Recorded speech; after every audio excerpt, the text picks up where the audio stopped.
तर आज आहे 5 एप्रिल आणि आज होता मुलांचा रिझल्ट. तर छान अशी मार्क्स दोघाला पण आलेले आहेत.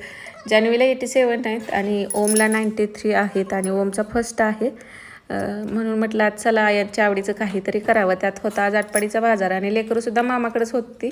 एक्झाम झालं म्हणजे पाडव्यापासून त्यांचं पेपर संपलेलं होतं. तर तिथं परत 8 दिवस झालं ते मामाकडेच होती. मग आज त्यांना पण घेऊन आलेलो आहे. तर छान अशी त्यांच्या आवडीचं म्हटलं फूड कस्टर करावं. मुलांना आता उन्हाळा म्हटलं की कसं आईस्क्रीम किंवा असं काहीतरी हवं असतं. केळ आणि ॲपल आपण ज्यावेळी खायचं आहे त्यावेळी यामध्ये मिक्स करून टाकू शकतो. आणि अर्धा लिटर दुधामध्ये 2 चमचे मी कस्टर्ड पावडर टाकलेली होती. 2 ते 2.5 चमचे असेल आणि गोडीनुसार आपल्या साखर टाकू शकतो 4 चमचे वगैरे अशी. छान असं हे रूम टेम्परेचरवरती येऊ दिलं एक उकळी आल्यानंतर आणि नंतर फ्रीजरमध्ये ठेवून थंड करून घेतलेलं आहे. आणि ज्यावेळी खायचं त्यावेळी अशी छान अशी तुमच्या आवडीची फळं यामध्ये मिक्स करू शकता.